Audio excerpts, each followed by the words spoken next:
JCS convener అయినటువంటి మల్లికార్జున అన్నగారు మాట్లాడుతున్నదిగా కోరుతున్నాం.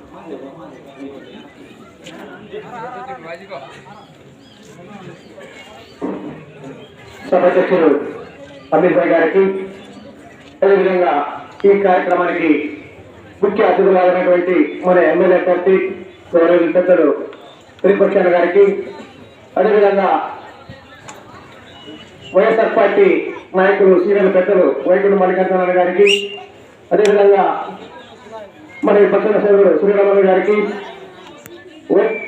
జిల్లా పరిషత్ వైస్ చైర్మన్ శ్రీసప్పన్న గారికి, పరిషత్ చంద్రబాబు గారికి, మరియు వైఎస్ఆర్ పార్టీ మండల కన్వీనర్ సఫుల్లాబాయ్ గారికి, మండల ఎంపీ ఈసాబాయ్ గారికి, మరియు నాతోటి ఎంపీటీసీలకు, సర్పంచ్లకు, ప్రజాప్రతినిధులకు, ముస్లింస్ మైనారిటీ సోదర సోదరమ్మలకు మరియు నాతోటి తమ్ములకు, వైఎస్ఆర్ పార్టీ తరఫున ఇంటిపై నాయకులకు ధన్యవాదాలు తెలియజేసుకుంటూ, ఇవాళ గత 2014 నుంచి మరియు గత 2019 ఎన్నికల్లో కూడా మా వైఎస్ఆర్ పార్టీకి అండదండలు వహిస్తూ సంపూర్ణ మద్దతు తెలియజేసినందుకు వైఎస్ఆర్ పార్టీ తరఫున ఇంటిపై పార్టీకి మరియు వాళ్ళ ముఖ్య నాయకులకు, కార్యకర్తలకు మా వైఎస్ఆర్ పార్టీ తరఫున మరియు విపక్షాల తరఫున ప్రతి ఒక్కరికి పేరు పేరున ధన్యవాదాలు తెలుసుకుంటున్నాం.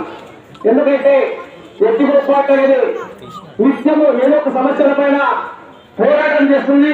వాళ్ళ ఎన్టీఆ పార్టీ నాయకులకే కాదు, వాళ్ళ ఇంకా మేజర్ గ్రామ పంచాయతీ సమస్యల పైన నీటి సమస్య అయితేనేమి, అదేవిధంగా ప్రజలు చెప్పినట్ల గతంలో సిబిఎస్ఐ సిలబస్ కోసం వాళ్ళు పోరాటం చేస్తే ఆ పోరాటం కూడా మా వైఎస్ఆర్ పార్టీ తరఫున సంపూర్ణ మద్దతు తెలియజేయడం జరిగింది.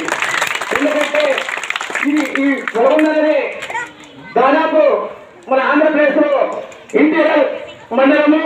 ఎందుకంటే ఈ సిబిఎస్ సిలబస్ ద్వారా ఒక తెలుగు మీడియం మరియు ఇంగ్లీష్ మీడియం విద్యార్థులు చాలా నష్టానికి గురి కావాల్సిన పరిస్థితి ఉంది. కాబట్టి గతంలోనే దాదాపు నిరంతరంగా దాదాపు వారం రోజులు పోరాటం చేయడం జరిగింది.